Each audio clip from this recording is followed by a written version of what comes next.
In this video we're going to have a look at Arguineguin Gran Canaria. If you haven't booked yet, this is also a great video to see what to expect and if Arguineguin Gran Canaria is actually the right holiday destination for you or not. Also in this video we're going to have a look at some tips that can save you loads of money, a few things to watch out for, and as well loads of tips that can make your holiday even better.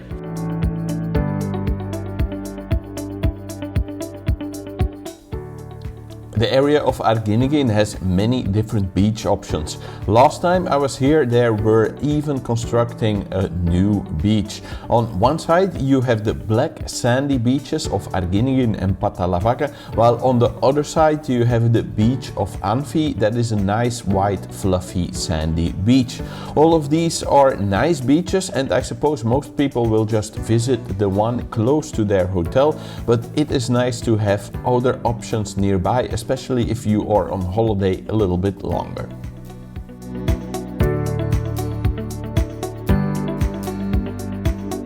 So in Arguineguin there's not so many hotels, but however there are a few that are really good.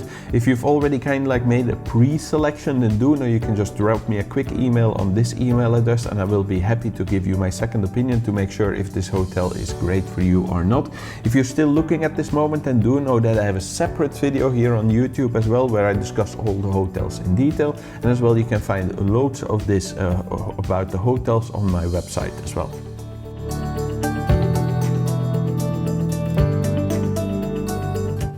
Arguineguin is a nice relaxed area and very popular with an older generation of Scandinavian nationalities who come here in winter to relax. There's also most of the nightlife is aimed at this group, so don't expect many late night clubbing. This area offers mostly places to have some drinks, a cocktail and relax next to the beach. Near the Anfi del Mar area you will find the more active nightlife with mini disco and shows in the evening for the entire family.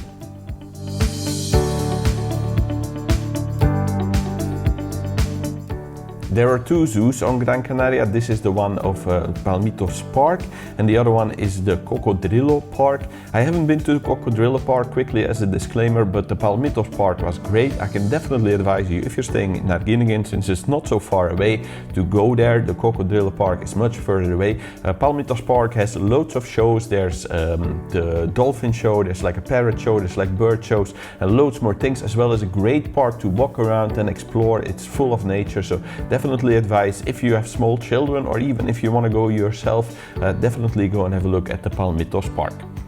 If you are staying in Arguineguin, then do know that you're basically in between the two major resorts, Puerto Rico on one side and Maspalomas on the other side. But if you don't have a car, it's very hard to get to these resorts or to see any other pieces of the island, because you're kind of a little bit locked into like a small valley. So I can definitely advise you, even just to get there from the airport, or in general if you want to see a bit more of the island or other places, then definitely advise you to rent a car in Gran Canaria. It's very cheap.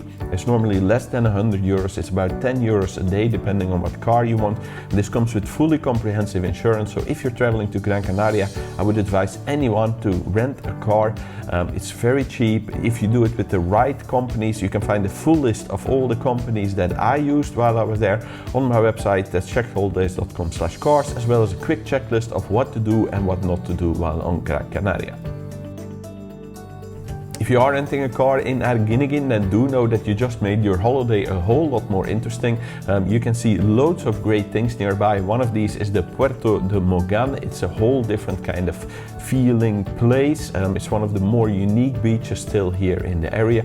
On the other side you have Meloneras, which is a newly developed area, which can also be interesting to visit. But what I would definitely advise you is to head on over into the mountains to see the real Gran Canaria.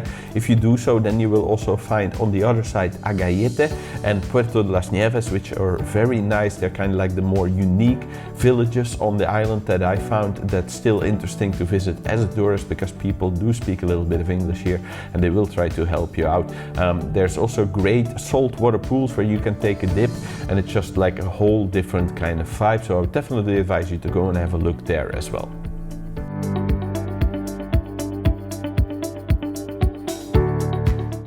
There are many restaurants all over the coastline here, and comparing them to other restaurants in other resorts in Gran Canaria, here the restaurants are generally better and offer better prices, as they are not purely aimed at tourists but also at a very large, by comparison, local population that lives here. There is also loads of choice, and especially near the Amphi del Mar area you will find many new restaurants with a large variety.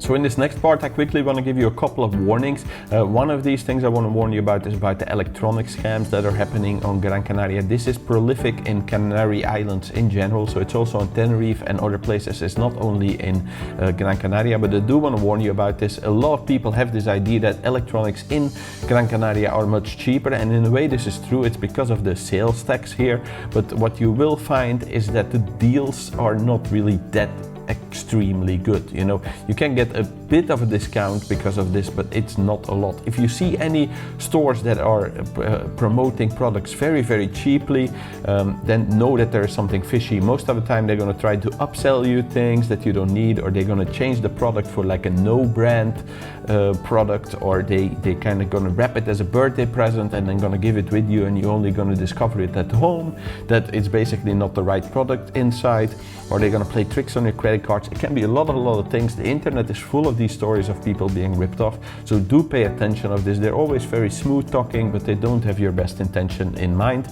If you really urgently need to buy something, if your phone gets broken or something, then go to Media Markt in Las Palmas. There are several of them. At least if you go to the Media Markt, you know you're buying with legit people. Also, if you wait until you get back to your home country, if you're from the European Union, then at least you know you have a 2-year guarantee. If you buy in the Canary Islands, then you may or may not get this. It depends on the store you buy it in. So I just quickly want to point out one more time before I move on to these next tips, is that Gran Canaria is a great place. I'm just giving you these tips so you can have a great holiday there. If you like this kind of advice, like I always do, talk about the good and the bad with the end goal of you having a better holiday, then don't forget to subscribe to the channel. Click the subscribe button and you will find all my videos even more easy. There's about 60 of them covering Gran Canaria and hundreds covering all other destinations in Spain and abroad. Next up is about these random flyers you find on the street. If it's for restaurants or bars or nightclubs or something, totally fine, pick up these flyers. If it's for an excursion, then do not deal with these kind of things. Most of the time it's a small excursion and then a very long sales presentation, and they may or may not mention it in the flyer.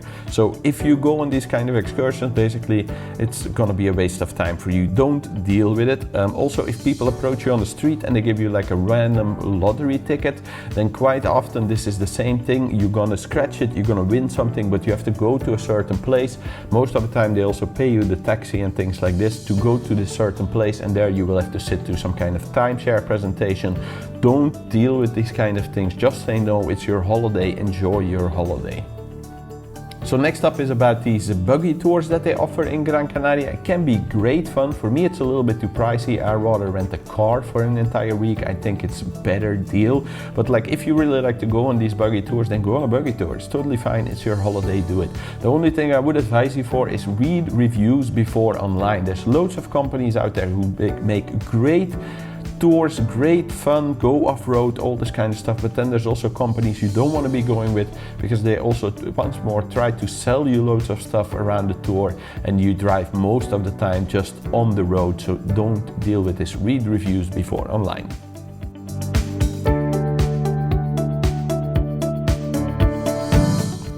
So what is the best way for you to get from the airport in Gran Canaria to Arguineguin? This depends a little bit. One way would be to take the public bus. It's €5 and it will get you there in about an hour's time. However, for €0.50 more, so €5.50, you can get a shuttle instead, which I think is better because you're guaranteed to have a seat on the bus. You also guaranteed that it will wait for you, or they will book you on another bus if your plane is delayed or if it's late in the evening. Also, you don't have to like search for your hotel hotel because you will just be dropped off at the hotel, and a lot of other reasons. For 50 cents more, I think it's a much better deal.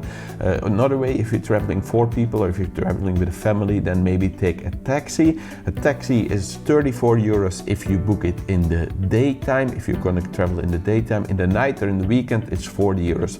My advice for shuttles or taxis, I would definitely advise you to book it before online. For the taxis to have a booked in price, and a shuttle, you cannot book it in the airport, you have to book it before online. So you can find all the companies that I used on my website, checkedholidays.com/links.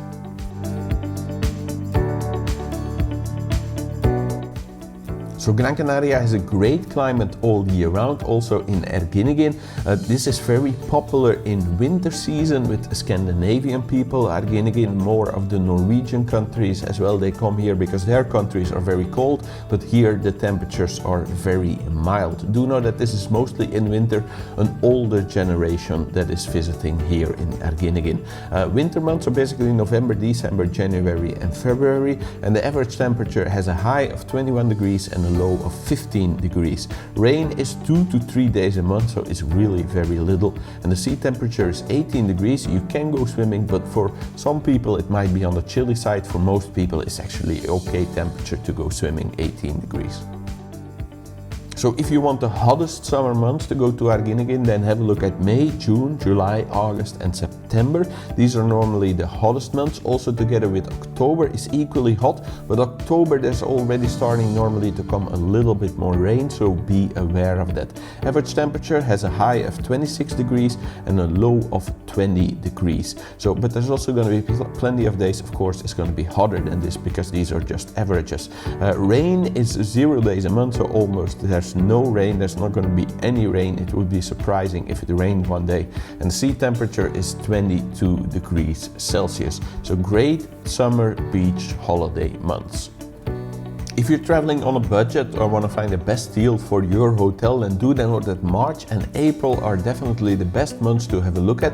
If you're traveling outside of the Easter holidays that might fall into this period, you will normally find the best deals here. Climate is a little bit in between winter and summer. Average temperature has a high of 21 degrees and a low of 16 degrees, so it's somewhere in between winter and summer. Rain is almost non-existing, 1 day a month, and the sea temperature is still plenty nice at 20 degrees Celsius.